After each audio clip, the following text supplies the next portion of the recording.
What's up, everybody? Simon here. In this episode, we're going to talk about how people are ditching credit cards that have annual fees. So this is an important one because more and more people today are settling on cards that offer a cashback versus a points reward system.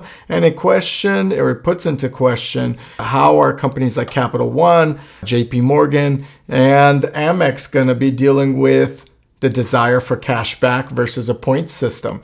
I think if you don't know how to use the points properly, such as the points you get from, say, the Amex Gold, Platinum, and so on, or the Capital One Venture cards, or even the JP Morgan Sapphire Reserve card, and so forth, you're going to not know how to magnify those points, how to utilize them, and how to really book something that a cashback system is not going to be able to afford you. So it's very interesting, the concept. The most I've seen credit cards give cash back is about 2% unlimited capped, and that used to be the Spark card by Capital One. I'm not sure if it's still around, but it is an interesting system. Now, cards are also capping their cash back up to a certain amount per year because there's some big spenders, and if they're thinking, hey, if I could save 2% off the top of everything, could be a big amount. Here's some statistics on how many people are actually ditching the annual fee credit cards. So according to JD Power, which does a lot of surveys, they have 58% of all card holders using a cashback credit card. That's a pretty whopping number. That means the majority prefers cashback, while 31% use a points and miles credit card system. Still a big number considering how many credit card users there are. The difference for the credit card companies is, one, there may be a retention question. If you have so many miles and points, you don't use them all at once, you're retained within their ecosystem. The other point is the credit card company, if they give you cash back, they have to pay you right away. With miles and points, they may not have to pay you right away. So it keeps this virtual balance of what they owe on a statement. Very interesting concept. But people are foregoing points and miles because often they don't know how to use them properly. Also, the points and miles valuations for booking travel nowadays has significantly increased, whereas in the past, maybe 100,000 miles and points could get you a great first class flight. Now it's 400,000 miles and points for that same flight, depending on where you book, of course. Now, the average annual fee for points and miles credit cards is around $140 across the spectrum of all these cards. And it's $44 on the cash back cards. So as you could see, having a cashback credit card is much more affordable than having one of these luxury points and miles system credit cards, typically Amex Platinum, even the Amex Gold or the Capital Venture cards around $400, the JP Morgan Sapphire card or the Chase Sapphire. These are all really expensive cards to maintain, even though you get so much in benefits back.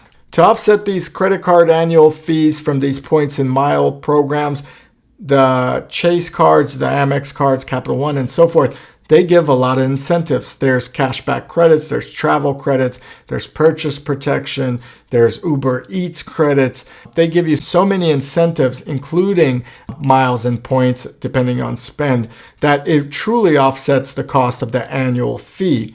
So if you really understand how to utilize those luxury credit cards, you really get an opportunity to have a credit card such as the Amex Platinum. You understand that you're going to pay a fee for the annual membership, but all of that gets really rewarded back to you through all of their offerings, whether it's Saks credits, whether it's Uber credits, travel credits, so forth. It really pays for itself. And on top of that, you're earning miles and points. And if utilized properly, then you could get the best points programs to work for you and capitalize on some great travel benefits and maybe even purchase. With this survey, about half the people were struggling to meet their financial responsibility and are using credit cards now to offset their debt, which is a very strange and scary situation to be in. Probably very stressful as well. 51% of those surveyed said they have a revolving credit balance. If you're one of those people that has a revolving credit balance, comment below. Let us know how you're also able to maybe offset those balances with other cards that have no interest. And then 25% of those surveyed feel like the credit card benefits are not improving enough with the fees going up. So I can attest to that. I feel like when fees go up significantly, users expect some incredible benefits. Now, some credit card companies offer much better benefits than others and truly immerse you as a member into a very unique, luxurious experience or a convenient experience. For example, Amex Platinum, Amex Centurion give you lounge access. There's priority for events, travel credits. I mean, the list goes on and on and on. So to me and to someone of my status, there's a lot of benefits. Some of the newest credit card members or reasons they're opening up credit cards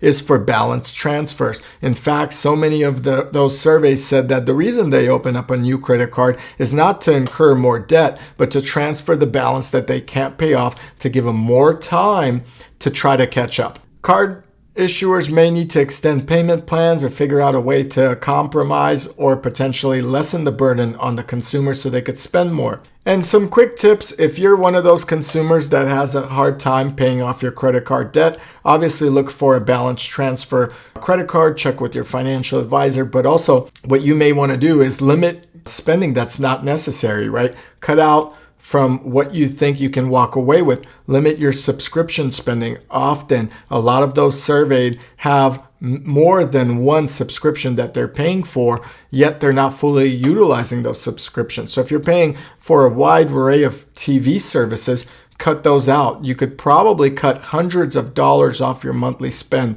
by just cutting subscription services that you probably don't even know you're paying for. Balance transfer credit cards are going to buy you time, and I'm a fan of those if you can maintain just the balance transfer portion of that card. The Citi Simplicity card is one of those cards you could transfer balance to. There's many more cards out there that are going to be receptive to balance transfers. And overall, I think it would be a wonderful, wonderful idea if you can cut the spending through all three methods, or at least buy yourself some time.